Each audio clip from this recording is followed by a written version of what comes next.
All right, everyone. Happy New Year. We are back. This is Lionel and Lamar. We're going to be reviewing Game of Thrones Season 2, Episode 1. We're so glad that you guys have stuck with us all this way and that you guys have been enjoying the content that we've been producing. If you would like, you can go ahead and subscribe and we can make sure that you don't miss out on any of our new stuff. So, with that said, we're going to get into this episode. It was a really meaty episode, which would make sense. It's a season opener, but there was just a lot happening. I want to actually start in Winterfell with Bran, just because that was fairly self-contained, and I kind of want to just get to that really quickly. So the first thing we see with him is he is talking to there's a man who has some complaints basically, and he has some unkind words to say about Robb. Not necessarily, he's not really insulting Robb, he's just not showing the respect that he should for his new king basically. And Bran is not interested in that at all. But the maester that is with him kind of tells him hey, and I wrote this down, I really liked this lesson that Bran learned in this episode. But he says listening to people you don't want to listen to is one of your responsibilities now, which I found to be really interesting. And I kind of wanted to just talk about that scene and the character development that we saw with Bran. It was short, but it was actually kind of a lot. It was, and this person who had just who was in there talking about Robb, he was complaining that all of his men were gone. Yeah. And the city, basically, his land, is in disrepair. And there's no one there to tend to whatever things that are needed to be attended to. And Bran is kind of dismissive of this person simply because, as you said, he's saying that, yeah, Robb has self-proclaimed as the king of the North now, but that doesn't mean I don't have needs and our land. He's just some kid who is off fighting this war, but he's left all of us behind, and what are we supposed to do? Yeah. And Maester's like, hey, we'll give you 4 people to spare, and you can go take care of the things that you need to take care of.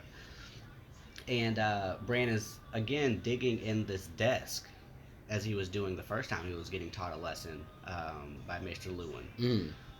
So I saw that parallel immediately. He's still not really trying to pay attention to the duties that are being bestowed upon him at this moment, because he is Lord of Winterfell now. Yes. So when Maester Luwin does say that to him, listening to people you don't want to listen to is your job, it kind of, again, he is the king that I wish Joffrey was. And I know I shouldn't be comparing those two, but because Joffrey obviously is a different person, that's a different land, it's a different family. Yeah, and I get it. But if I were to have a young king, okay, so you're saying even though Bran's still not really doing a whole lot, for his age, he's showing the kind of maturity that Joffrey is not showing. Okay. And that is a good lesson for him to learn, because he does have a people who's following him now. Yeah. He does have a people that he needs to look after and take care of and provide for. So I understand that these are lessons he does need to learn, and I do appreciate that he is absorbing them. And it may not be verbally, but you can kind of see on his face that he wasn't just ignoring him or anything. Right. Yeah, no, I really liked that scene, and it's funny because I think I told you this before, but Bran was one of the characters that I learned to love later on, and so I wasn't really paying as much attention to him even in season 1. So I missed a lot of his character development early on, and so I loved watching this episode in particular because Bran, you were just saying, he is Lord of Winterfell now. He actually has not even just responsibilities, but you were just saying, a following of people. This place that he grew up in that was really just like a big playground for him. Like we saw him climbing all over it and everything. But like now all of a sudden his life has done like a complete 360 or 180, and he's actually having to lead this place that he's lived in his whole life, as opposed to just living in it and having fun. And on top of that, he is crippled and he's still learning to accept that, basically. So there was just a lot in that scene with Bran that I really liked. And I really loved the fact that he just like, I liked why he wasn't listening to that guy. Yeah. Like, because it could have easily just been like, and we'll get into Joffrey later, but like, you know, Joffrey was just annoyed, like, oh, it's my birthday and like you're like drinking all of this wine, and we'll talk about that later. But like Bran was like, no, you're bad mouthing my brother. My family's going through this thing. He's our king now, and you need to not be talking like this. And so like even his frustration showed his potential leadership, I feel like. Yeah. Okay, and so then we see him having like, well, we see this vision and like something's happening, and we see like something moving around, and it looks into this lake, and we see a wolf. Yeah. And we're like, okay, what is this? What did you make of that when you first saw it? I thought that it was just beyond the wall. Oh, okay. I thought they were going in that direction at that point. Mm-hmm. I thought they were wildlings or something. Yeah. And as we approach this opening, we see some greenery, and the color is no longer distorted. The picture is no longer distorted. And we see this pond. And as you said, we get to the pond and we see the reflection of this wolf. And then I thought, oh, okay, this must be a continuation of Bran's scene. Yeah. Because that looked like his wolf. So this wolf appears into the water, and then it goes away, and then we hear him with someone who's carrying him. Well, actually, we see him wake up first. Oh, right. And that I wanted to point that out because I wanted you to notice the emphasis that they are having on his dreams. Gotcha. Because that, like, I don't know if you caught on to the fact that was a dream, but no, I didn't, and I thought that was just a flashback to him waking up at the end of that season or that episode. Where oh, okay, gotcha. It's the exact same shot. Gotcha. So like, I don't know why they're showing that. Okay. Gotcha. Well, I don't think that was a spoiler because I think it was intended for for you to know that was a dream. But so then we see him walking out into the Godswood, and we see him at that tree that has the face on it, you know. And we see him; he's kind of talking to his new friend, the Wildling. What do you think about that relationship? Was that something you were expecting at all? Because I mean, we've seen it for a little while now, but like, did you expect it to carry on this way? No, but. Is it a problem? No. Yeah. It apparently this wildling is important to Bran's development. Okay. That's what I see anyway, because there's no other reason they would keep her around. Yeah. So I will say this, she is giving him a different perspective on the religion that his family had adopted. Yeah. And the religion that she the new religion, and how they are different from each other. And I think she wants him to understand you can't blindly follow this one path. Yeah. Because there are other possibilities out there, first of all, but also there are logical and ideological problems with the way you follow your gods, your old gods. So I want to get into that. What did she say that made you to say that? When she says to him in a previous episode, and Jaime goes into it too, but those old gods, they protect, in air quotes, those who are close to them, where they can see them. Yeah, near the trees and everything. Yeah. So outside of that realm where those old gods exist and are followed, people are moving away from them. And that particular religion isn't as solidified, it isn't as important to them. It's pretty contained in that view, that purview. of where the trees physically are. Yeah, the north, basically. Right, the north. Yeah.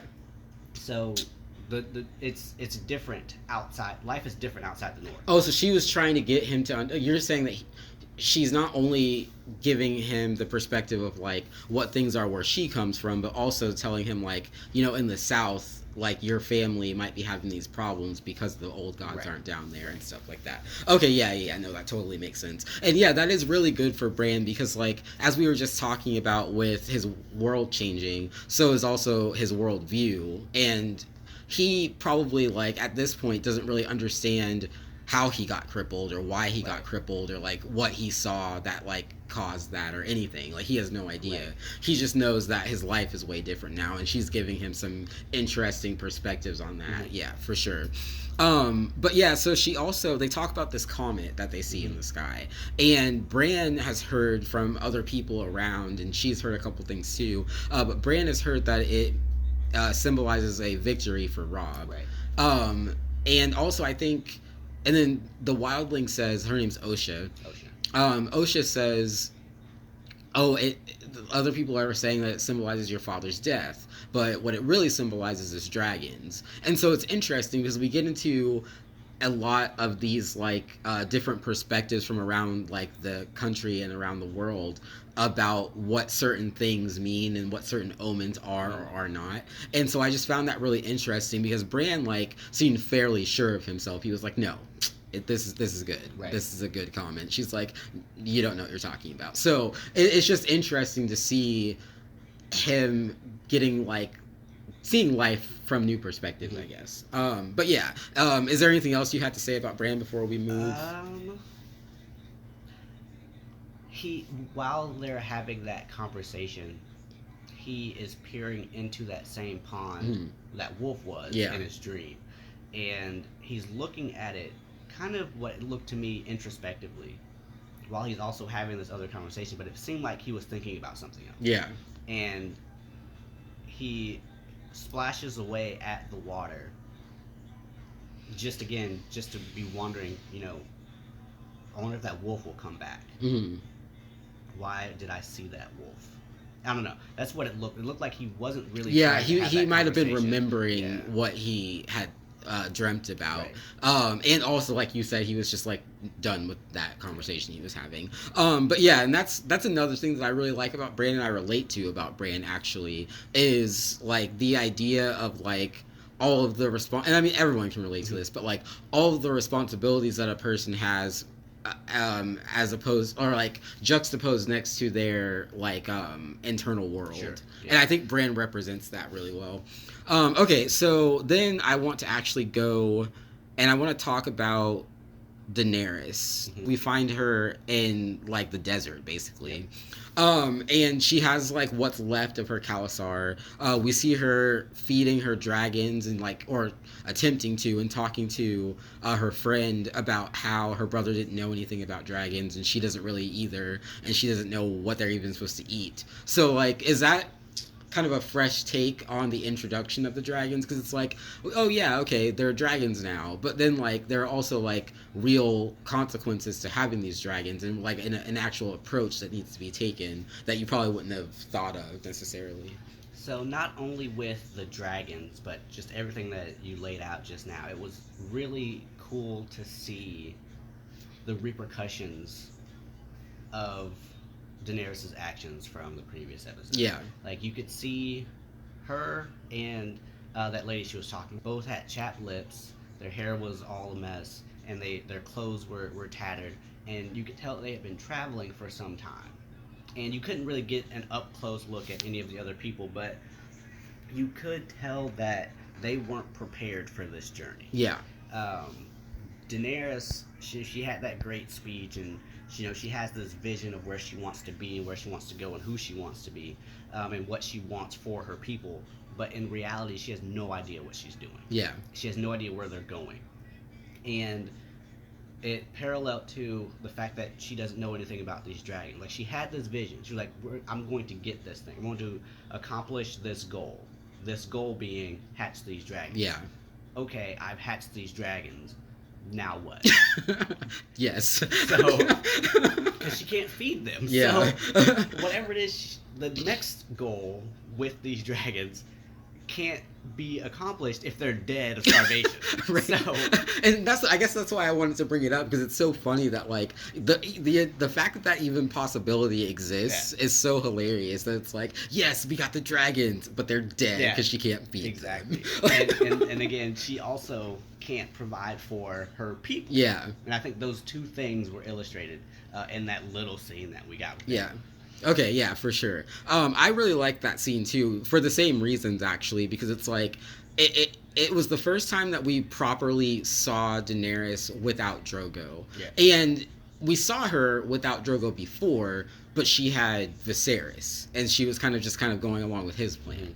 But now she's properly on her own, and she's like trying to figure out like what she has to do next. She still has Jorah advising her, but like he's just doing whatever she tells him. So she's really taking the lead now, and I really liked her solution. I mean, like, she didn't solve the problem completely, but like, you know, she sent those 3 men in different directions basically to find an olive branch.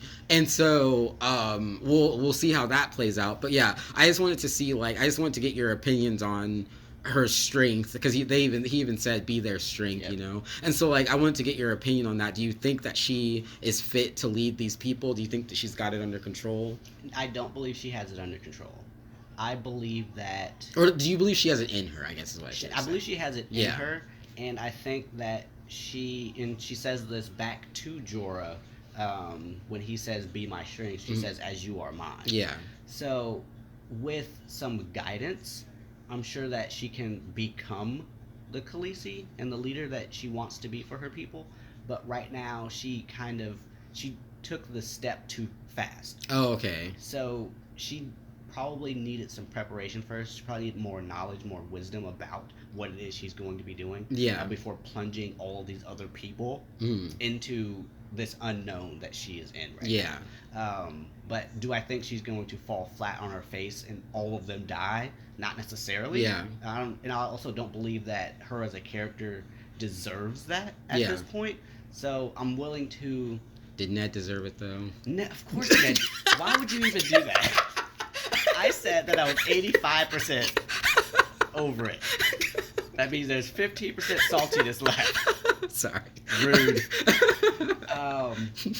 So yeah, I'm willing to let her have these bumps and bruises along the way while she figures it out. Yeah.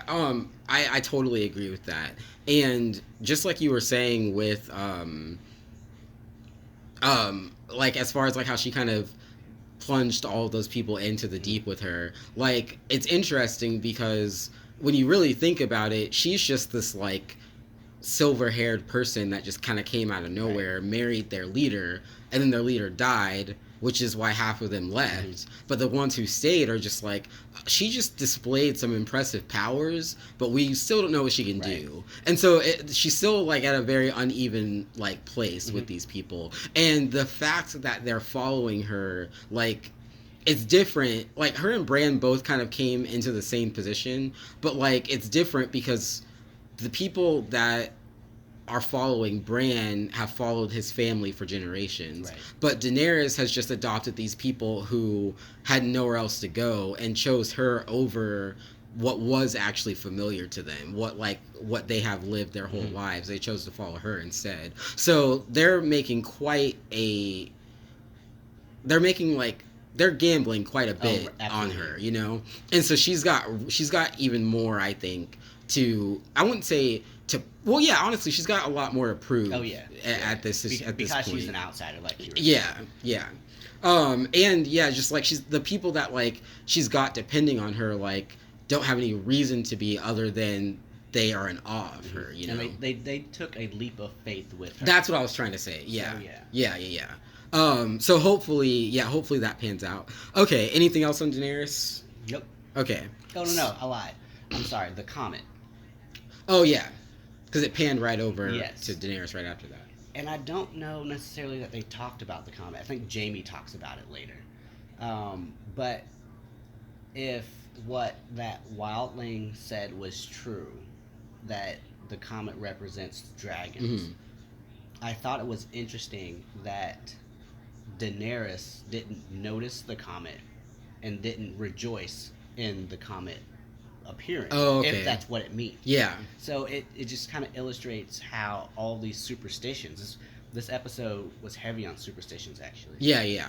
It was just... And just religion. Yeah. It was interesting how all these people have these different viewpoints about what this comet is. Yeah. And none of them can agree on what it is. And not even how they see it doesn't necessarily bode well for them, but how someone else sees it does bode well for them. But they don't believe it because that's not their superstition. Yeah, yeah. That's actually a really interesting point because, like, someone could, like, and this is just like kind of a broad like analysis of it, but like literally someone could come up to you and like tell you that same exact thing, like, oh, I see great things for you because this thing happened, and you're just like, no, that means I'm gonna die tomorrow, and then you're freaking out and they're like happy for you, and it's weird. Yeah, no, that's totally true. And it is interesting because like that kind of goes back to what Daenerys was saying about her brother not knowing anything about dragons, and I mean I think that she was also admitting that she doesn't either, but like she doesn't really it seems like,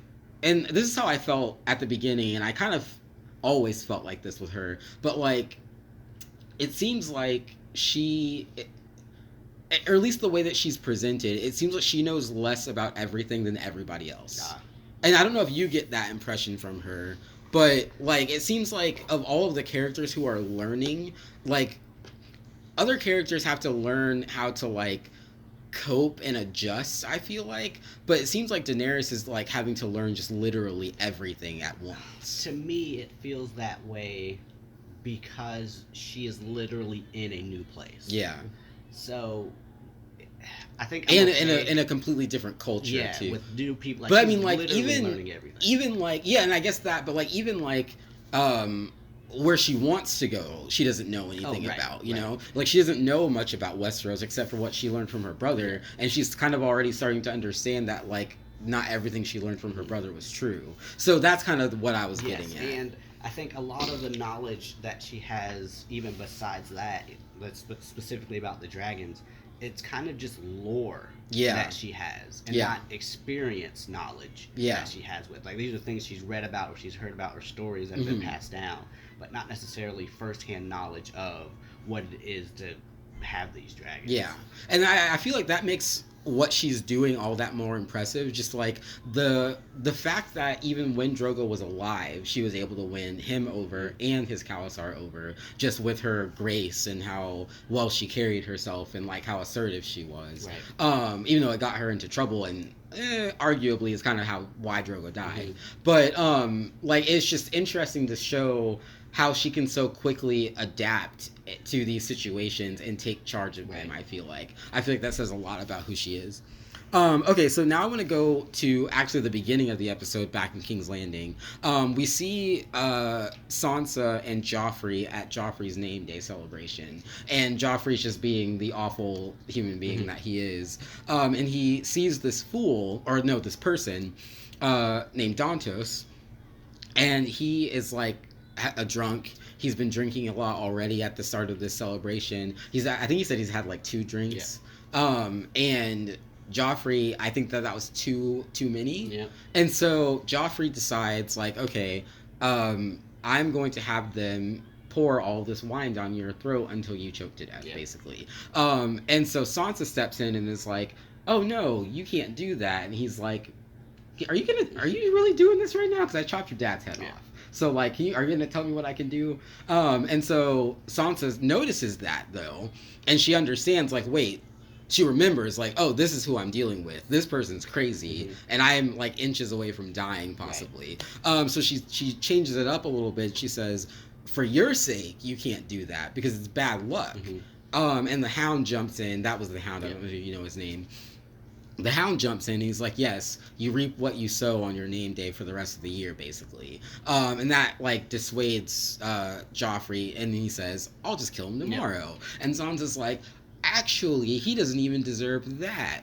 he deserves to be your fool, and for you to just like use him as a clown basically for the rest of his life. And for some reason, Joffrey doesn't understand that he's being manipulated, and he's just like, you know what, that is a good idea. That is so much worse than death somehow. And so I want to talk about that because it spoke a lot to all three of the characters involved in that. It spoke a lot to Sansa, for sure.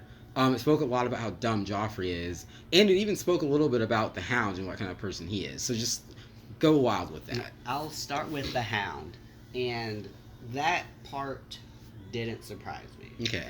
Because we've seen that chivalrousness in previous episodes. Yeah. So what he does is he agrees with Sansa when she says it's bad luck to have this person killed on your name day. Yeah. And the Hound could see in Joffrey's response that he was not only still wanting to kill, what's his name? Dantos. But he was also probably going to have something for Sansa as well. So because he dismissed it as superstition, basically. So I'm not surprised at all that the Hound took that stance. Joffrey. He's just having the time of his life. He loves the execution part of being king. The brutality sort of thing? No. The right that he has to just have anyone killed. Oh, gotcha, He's in love with that. And he doesn't care because there's a joust going on, too. And one of the participants is murdered, and he's just living it up. I guess it's not really murder, but... but I know he loses the battle. Yeah. So, he really wants to just kill everybody he can for no reason. Or for the littlest reason.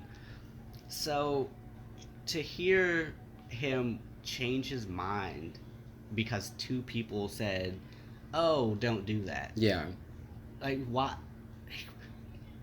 He's a child. Yeah. And he's very persuadable still. So, it is really weird that he didn't just continue with this execution of Dantos. Yeah. I would not have minded at all to see him die. Yeah. He literally just... He had just shown up. And if he had just shown up just to show us that Joffrey wants to kill somebody else, and he killed him... But, I mean, I guess that's the point. The show doesn't need to tell us that, because we already know that about Joffrey. But it did need to tell us that how smart Sansa was. Right. But I guess what I'm saying is, if they had gone through with it... it doesn't matter to me. Yeah. So, as you were saying, this really was about Sansa. Mm-hmm. Or more about Sansa. Yeah. And her understanding the situation that she's in. Yeah. And over the last 2 episodes, my perspective of her and her situation is gradually changing. Okay. Like, again, she's had that reality check. She knows now this is not a good situation to be in. It's not what she thought it was going to be, and it never will be. Yeah. And she needs to preserve as much life as she can while she's with Joffrey, because she literally saw him kill her dad. Yeah. So she doesn't want anyone to die, period. But especially so soon after this huge loss, she doesn't want any more death around her. That's how I saw it anyway. And to show Joffrey, hey, it's okay to be merciful. You don't have to literally kill him. So that, and I don't know if Joffrey saw that. Of course he did. And she also was like saying like, yes, you can be upset that he like, you feel that he disrespected you on your name day, and like you can punish him for that, but it doesn't need to go that far every time. Like, right. You don't have to kill him every time. I know that you can, but you don't have to. Yeah, for sure. Okay, and so then that leads up to a really wonderful part of the episode. Tyrion arrives. Yeah. And I'll just let you take it from there, because you were very excited to see him come on screen. I don't know why, but Tyrion, he's just one of my favorite characters, and he's probably a favorite of everybody who's watched it. Yeah.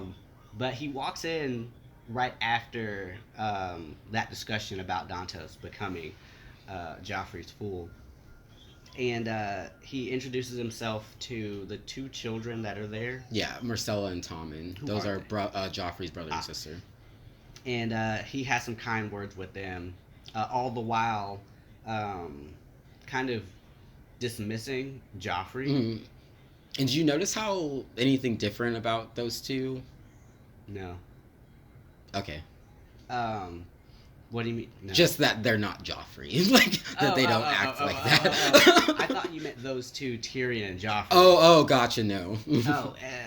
Those, they didn't speak much. But, right, and I also didn't register that they were his brothers and sisters. Yeah. So, then he talks to Sansa, and he says, sorry for your loss. Mm-hmm. And Joffrey gives him this look, like, Ned was a traitor, and he deserved to die. But Tyrion says, he was those things, but he was also her father. And being someone who literally just lost their father, you should probably be able to sympathize. Yeah. And he was like, and Joffrey like wasn't having any of that. He deserved to die. And then Sansa also says that.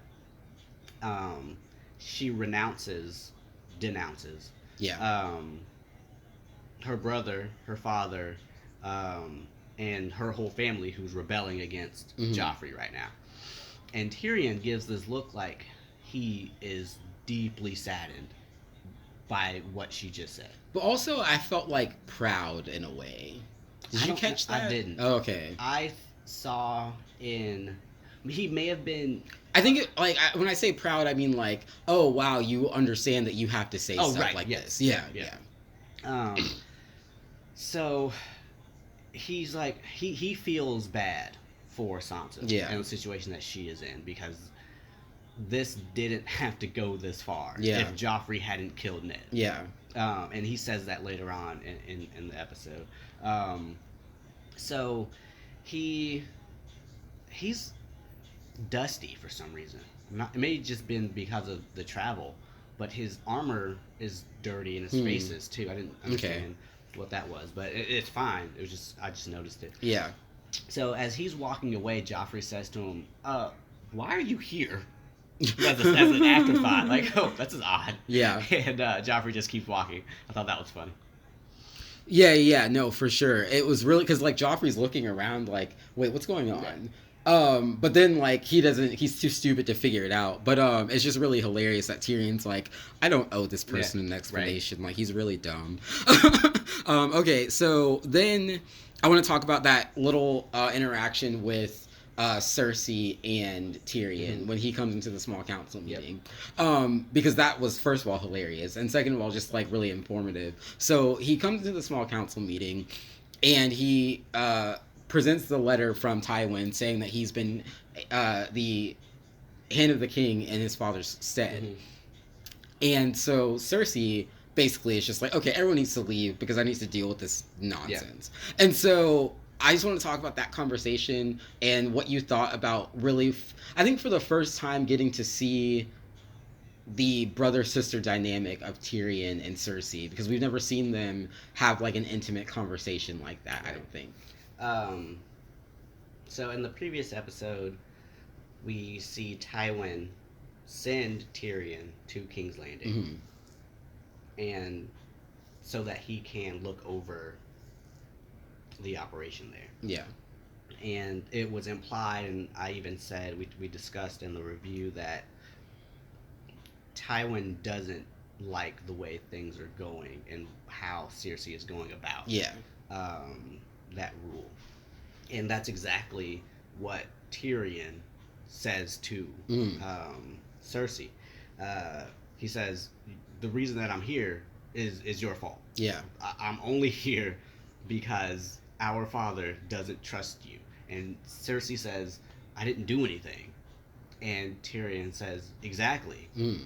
Your son, Joffrey, had Ned killed, and you did nothing to stop it. Yeah. We are now at war with the Starks, and this is literally because you couldn't handle Joffrey. So then Tyrion goes into, we need to soothe this over. We've got two of the Starks, these daughters, we need to trade them for Jaime. And Cersei goes, well, we have one of them. and she said it exactly with the same facial expression that you just used. Like, she was not looking at him, kind of like had one eye looking in his direction. Like, I don't want to see his reaction. Like, Tyrion goes, wait, excuse me? We had 3 Starks at one point, the father and 2 daughters. You killed one of them, and you let one of them go. Like, what are you doing here? Oh, and Cersei couldn't say anything, right? Because that's exactly what happened. Yeah. So, Tyrion was like, okay, that's why I'm here. Yeah. You effed this all up. Yeah. We gotta regroup. We need to find Arya. Immediately, because they are not going to give us Jaime back only for Sansa. That's not going to happen. So that was interesting to see Cersei being told, at least, that things aren't going as she planned them. Yeah. And they aren't going as she probably wanted them to go.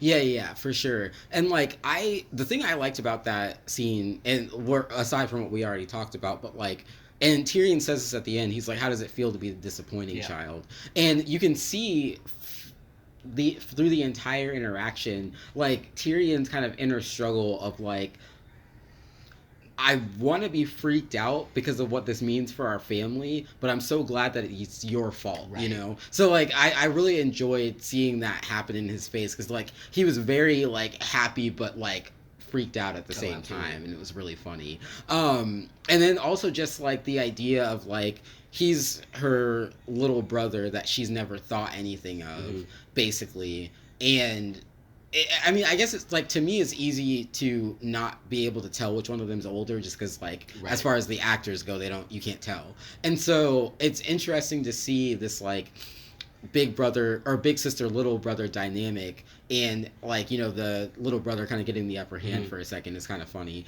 And also another thing about that is, like, you remember that these are siblings. Because, like, when she's with Jaime, it's, like, really confusing, and you can't tell because she's having sex with him. And so it's just like, oh, yes, all of you are siblings. Right. You're all a family, and you're all just awful. Okay, we're back on track now. Well, 2/3 of them are awful. Tyrion isn't awful. Oh, yeah. At this point, I don't see any awfulness. No. I wasn't... I guess what I meant by that is, like, they're an awful family. Like, they're not all awful people. They're just, like, as a unit, they just suck. Yes. Like, that's what I meant. You made us weaker as a unit. And so, okay, yeah. I don't know. I just really liked all of that. So then I want to talk about... I want to say in King's Landing with Cersei, even though this is, like, a little bit later in the episode, I just want to get, like, finished with what happens with Cersei. So we see her talking to Joffrey. And Joffrey is freaking out because he's just like, I'm hearing all of these things about, like, you possibly having sex with your brother / my uncle. What's that about? And Cersei's like, that's weird. Why would anybody say that? Yeah. And so Joffrey's kind of not having it. And you can tell that, like, the position that he's in, because not only is that, like, a threat to his position as king, but also it's like, for the first time in your life, having this revelation that you're an incest child, which has to be pretty... I couldn't imagine what that feels like. And so he's obviously going through some stuff, which, like, you can't really sympathize with because he's so terrible. But I think, like, if he weren't the monster that he was, it would actually be kind of sad to see him going through that, probably. I don't know if you would think that, but... I didn't even consider your mind didn't even go there? Nope. But, like, that's what I'm saying, though. Like, if, like, for example, Bran had this realization of, like, Ned and Catelyn were brother and sister. Like, it would be sad to see him realizing that, right?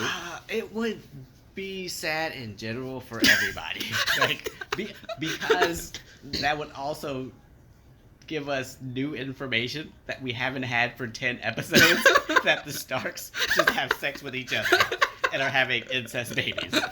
So that would just throw a big, like, wrecking ball on everything. I don't even care if anyone gets mad about spoilers. That doesn't happen. The Starks don't do that. So, no. But yeah, no. no, it's interesting just because I guess my point though is like watching someone realize they're an incest child probably sucks. Is all I was saying. But no, yeah. So, yeah, like I thought that scene was interesting, and the way it ends is Cersei slaps the crap out of Joffrey basically, and Joffrey like threatens to kill her after that, more or less, if she does it again. What did you think about that scene? Did you think that there's any weight to what Joffrey was saying? Would he actually kill her, or like what? What do you think? I think that he would. Gotcha. Well, I think that he believes he would. Yeah. If he had it in him to actually do it, he would have done it then. Yeah. If there wouldn't have been like, oh, one more chance sort of thing. He would have. Yeah. That's how he's presented himself thus far, anyway. But he was just shown mercy with that fool, and this is his mother. Yeah. So there's probably some second thoughts just because of that. Yeah. So because that's his mother, hey, I understand. You brought me into this world, so you get one. Everybody gets one.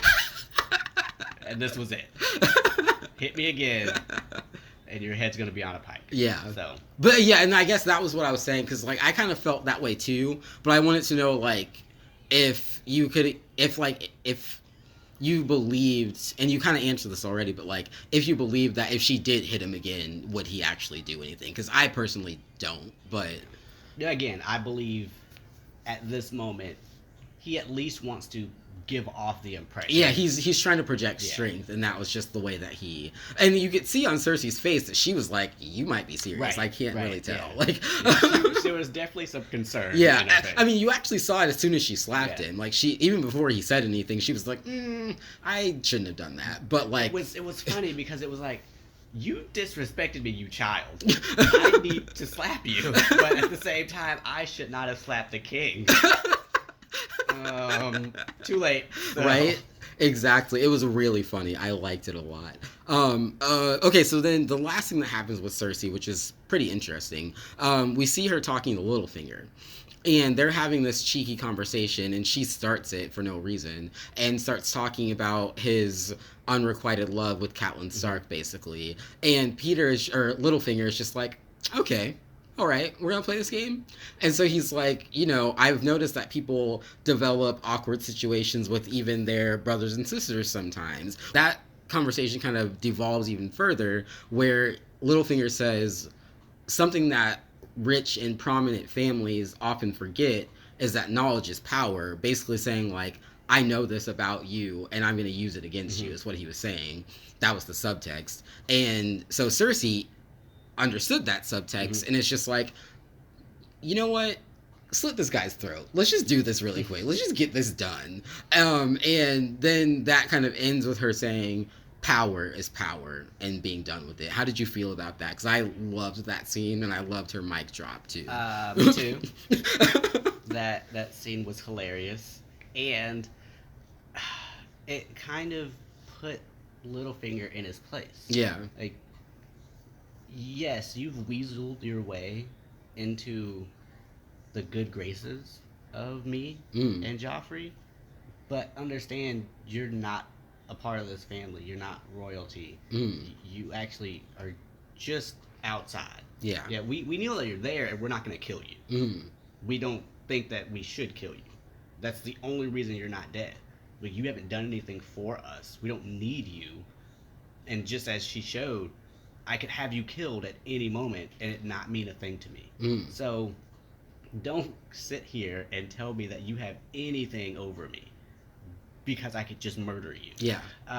And I don't know why Littlefinger didn't understand that. I guess he doesn't know who he's actually dealing with. Like, he just got into bed with the wrong people. Gotcha. Not necessarily that he would have had better luck or more of what he wanted with Ned had he not participated in that coup, but he's gotten a lot more than he bargained for, than what he realized. The Lannisters are not to be played with, and he just learned that. Yeah, for sure. And like, it was also just interesting because like you see you see this like side of Cersei that you kind of understand where like Joffrey got the idea to kill Ned, because Joffrey, the difference between Cersei and Joffrey, well, aside from the fact that she's an adult, but like, is Cersei understood that she can show people that she can kill them, but she's not supposed to actually just kill every single person, because there would be some sort of ramifications of killing Littlefinger. He has a whole network of spies and everything. So I mean, like, I think that Cersei understands that Littlefinger is an important and like powerful person in that city, but she did want to say like, I am more powerful. Yeah. But Joffrey didn't understand that. And Joffrey didn't understand, like, yes, I can kill Ned Stark. I'm going to kill Ned Stark because he tried to take the throne from me. But he didn't understand, first of all, how big the North is, how loyal the North is to the Starks, and the fact that if they did do that, they were going to be basically like Pearl Harboring the North. Yeah. And that's exactly what he did. And so, yeah, I just liked that contrast between the two of them, because you could see where it kind of showed you what Joffrey was trying to do and what he was trying to be like. He was trying to be like Cersei, but he didn't understand that he can't actually go that far all the time. And so I liked them showing kind of like where his thought process came from, I guess. Or at least that was how I interpreted it. Fair enough. Okay, so we are going to go to the Wall. And up at the Wall, Sam and Jon and the rest of the Night's Watch have gone beyond the Wall, actually, to talk to some wildlings. And they meet a wildling named Craster, and they're talking to him, and we find out that he has a bunch of daughters. Yep. And that's it. There's nothing weird about it at all. They're just a normal, happy family. Mm-hmm. No, just kidding. He is having sex with all of them, and not even just that, he is married to all of them. Yep. And he's not ashamed of it. Like, he's pretty much just like, why isn't everybody else doing this? And so I just wanted to talk about that scene. I'll let you just kind of take the reins from there and just kind of like lay out what happened and what it meant for Jon, and like what you think is going to happen going forward.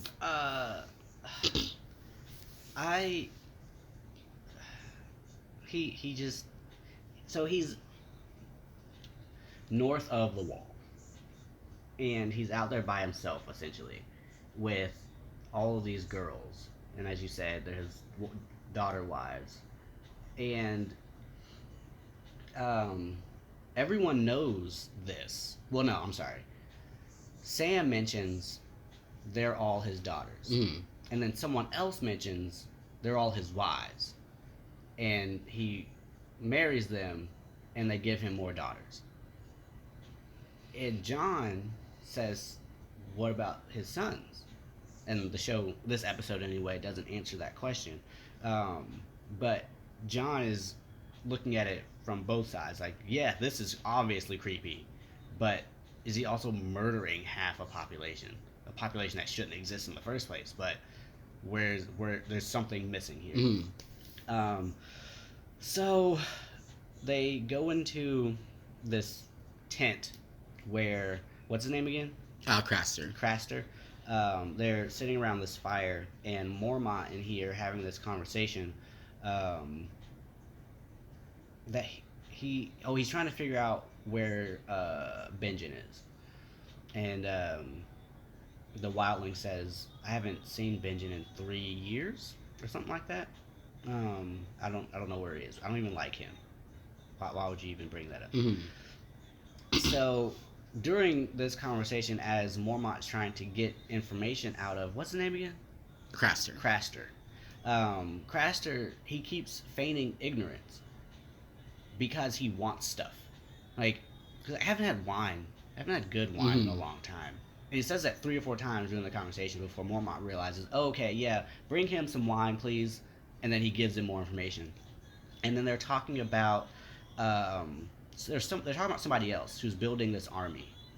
What was that person's name? Mance Rayder. So he is noted as the king beyond the wall. Yes, the king beyond the wall is amassing this army. And Mormont's like, why is he building this army? What does this make any sense?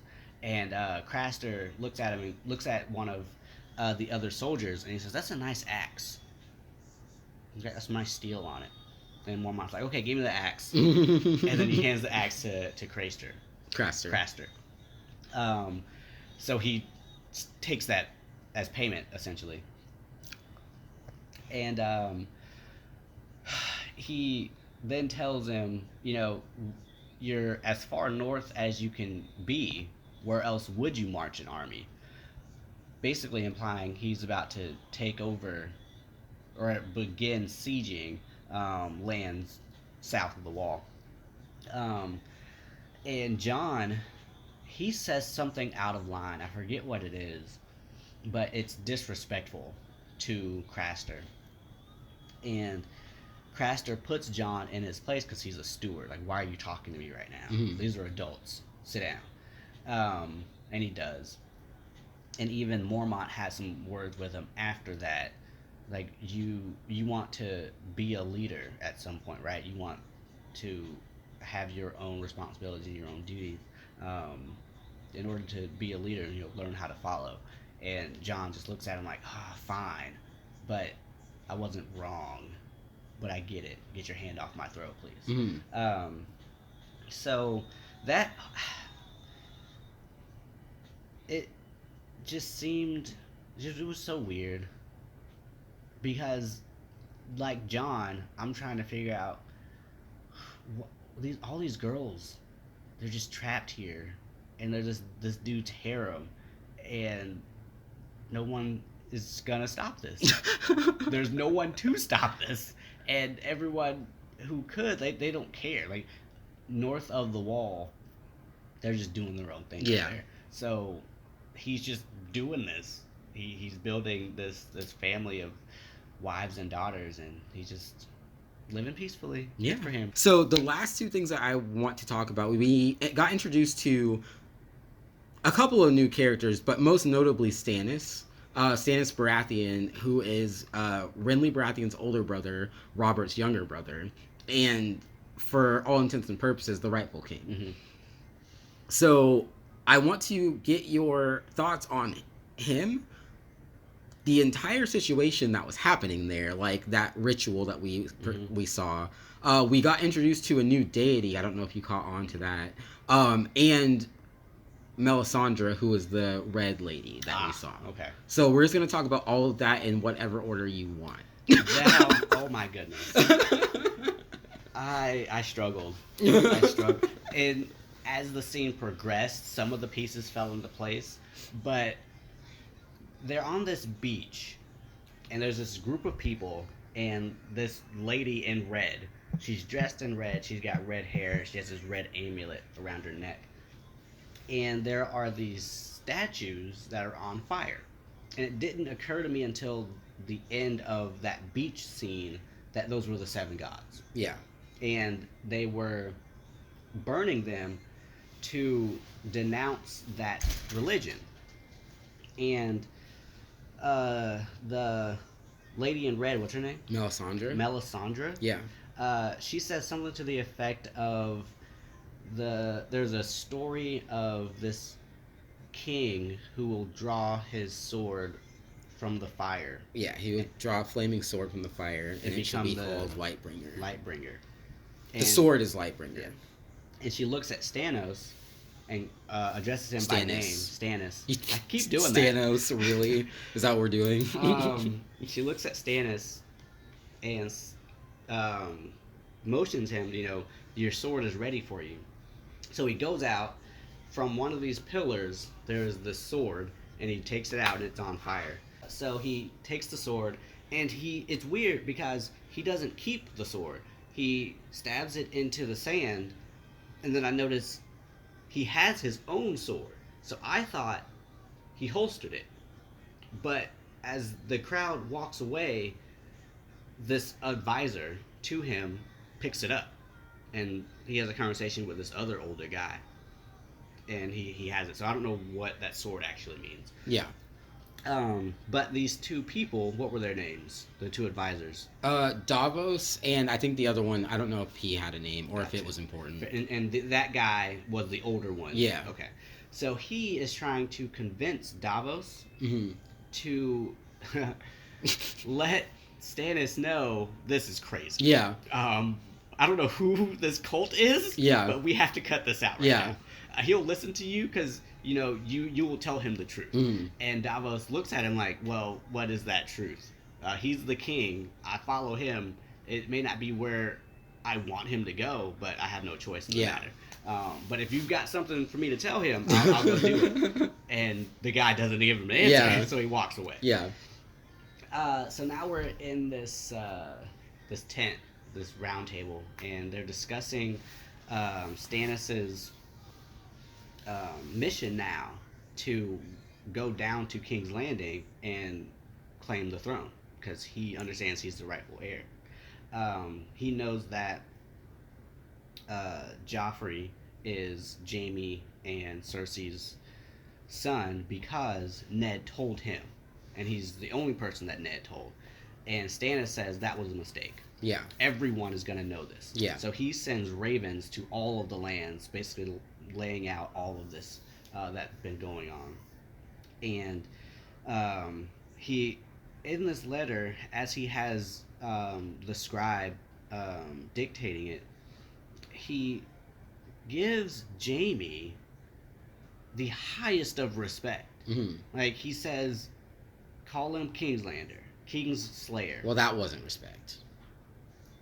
He says, call him Sir. Yes. Because he was a knight. He gives them all these titles in this formal introduction of him. Like, why? That was weird. Well, yeah, so I mean, I think that was kind of the same thing that Ned was doing in a way. Like when Ned was saying, when he changed the name from Joffrey to rightful king or rightful heir, like both of the two of them, I think that the parallel with them is like they're both very like honor bound people, and they're like, okay, Jaime, regardless, he even says this, regardless of what he's done, he is still a knight. Right. So we have to put that in there. And he also took out the beloved brother thing because he was like, that's a lie. I didn't love him. He didn't love me. So, I mean, Stannis is just very, like, particular about, like, things being accurate, I guess, is all that was about. Because he wasn't, like you were saying, he was honoring Jaime from what he actually had accomplished, which is being knighted. But he also intentionally put Kingslayer in, which is not a good thing at all. People call Jaime the Kingslayer as a very derogatory term. Fair enough. Yeah. So he has this message sent out to everybody, and that older guy from the beach earlier, he proposes a toast. And he says, this is a good day, and I was wrong for doubting you. Your plan is awesome. Let's drink to it. So we see him put something into a glass of wine, and he walks over to that lady. What's her name again? Melisandre. And he takes a sip of this poison, and he gives it to her. And they all toast, and she hesitates for a moment. And as she's hesitating, we see him begin to bleed from the orifices on his face. And that's because his plan was to kill himself and this woman. And she... Although if it was going to be acting that fast, he maybe should have, got a slower acting poison. Because, all she had to do was just not drink it. What? Go to the market? Nope, that was too fast. I need a 4-second effect. No, he didn't have slower acting poison. That's not how it works. It would have benefited him, but no, I don't think he has access to that kind of variety. But she sees that. She probably suspected at first that, why would you give me this drink? I actually have one on the table. So she hesitates, and then she sees the discomfort in his face. He begins to wobble, and then he begins to bleed from his face. She wanted him to see, oh, I know that you tried to poison me. I get it. I'm going to drink this anyway, but I wanted you to know that I know what's going on. So she takes a sip, and she gulps down the rest of it. And she just stands there. And he has this look on his face with all the blood coming out, like, this didn't work. And then he falls down and he dies. And we see that amulet that she's got around her neck starts glowing. And I'm just thinking, okay, obviously there's some magic going on. Yeah. Because that poison killed a person. Yeah. You're also a person. You should have died. But you didn't, so there's something going on. Yeah. And then it fades to the next scene. So she's magic, fine. We'll find out why or how later. Whatever. So maybe there is hope for Sam of being a wizard. Whatever. So yeah, were you like this? Is this like once again? Because I think that there was another example of like something kind of with Miri Mazdur. So like, are you comfortable with the characters having magic like now that that's been introduced and is being more established? I think that they're gradually giving us introduction to magic. I guess I'm just waiting to understand where they come from, what kind of magic it is. Yeah.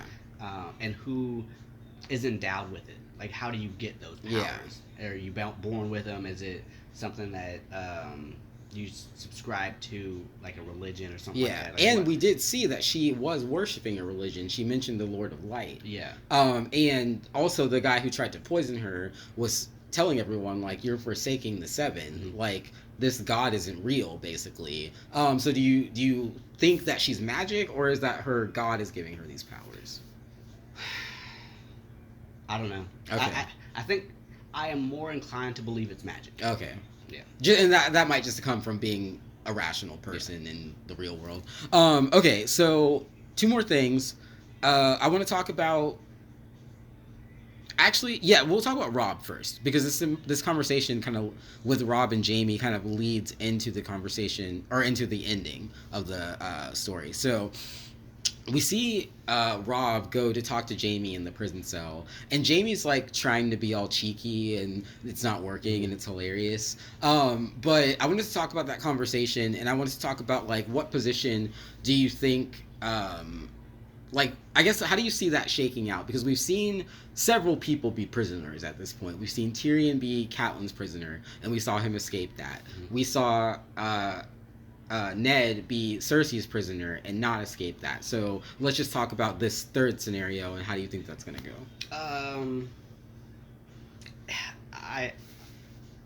Because of all of the pieces that are falling, there's no way to tell what direction this is going.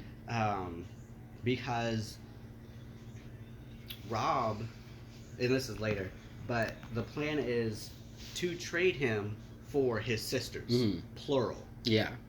We already know that literally can't happen. Yeah. Arya's gone. Also, the Lannisters understand we need both of them. So they're not even expecting an olive branch until they can get Arya. So I don't know if, and even during this conversation, Robb, he says, I can't let anything happen to you. If you are out of my sight personally, any of these people will go tell your family, and they'll become rich, and you'll be gone. Yeah. So you're going to stay right here because you're the bargaining chip. I need your family to understand that I have you, and they need to come to me and agree to whatever it is that I say in order to get you back. If you're dead, you're no good to me, and no good to whatever wrath they might bring upon me. Although he's not terribly frightened, and we'll get to that later. Yeah, he has his own wrath. Yeah. I thought it was also cool to see Jaime afraid. Yeah. And in the episode where we see him talking to Tywin, his father, we see some humility in him. In this episode, we see legitimate fear for his life. Because Robb, for all intent and purposes, displays a bit of power himself with his wolf. And he says, I could kill you. I don't have to do it. I'll let my wolf do it. And he kind of just is petting him this whole time. He's just talking. Which I just loved. Yeah. It was like the villains with their cats, but like it was better because it was a giant wolf. And the wolf was just staring at him like. The wolf was ready. The wolf like, hey Robb, Wait, just give me the go. He was like, "Oh, is this why I didn't get dinner earlier?" just give me the word, Rob. I got you. And Jaime's looking at him like, "Don't give him the word. Don't do it." And also another thing with that is like Jaime was very quick to be like, I wasn't there when Ned got killed. I was not a part of that, even though he was very willing to kill Ned. So yeah, Robb says to him, you know, it's your fault my father's died. My father is dead. You literally pushed my brother out of the window of that castle. And this is after he tells Jaime that Stannis has told the world about you and Cersei. We all know now that Joffrey is your child, and the reason you pushed Bran out that window is because he saw you with Cersei. Yeah. So it's all out in the open now. And of course, Jaime's trying to downplay it, but yeah, you can't say a word right now. Just sit there and just be afraid, because your life is hanging in the balance, and I'm the one with the scissors to cut that lifeline. So you just sit here and talk to my wolf here, and I'm just gonna walk away. And the wolf just gets ever so closer to Jaime's face, and like, this isn't gonna happen. I don't know why they're doing this. It's funny, but they're not gonna kill him right now. But I did like gonna kill Ned. True. It wasn't the same. It wasn't the same situation.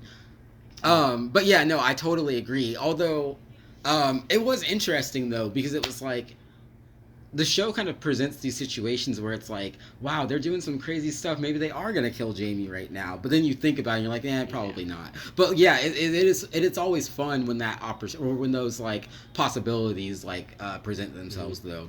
And then we see Robb talk to Catelyn.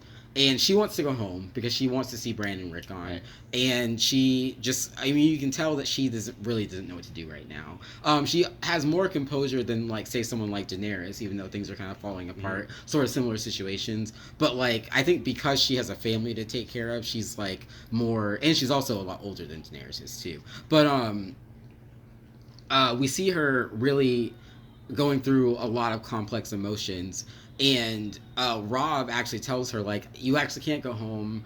Sorry, this is kind of awkward, but I need you to go do some negotiating for me, like what you did at the bridge with Lord Frey. And so she agrees to that, and there's really not much to say about that. I don't know if you had anything to say about it. She is asked to go talk to Renly, because Renly has 100,000 men that Robb could use. And Catelyn is hesitant because, you know, she hasn't seen him since he was a child. Yeah. There's not really much I can say to him. We don't know each other. Why? And Robb's like, yeah, I get it, but could you just go? Please, we need this.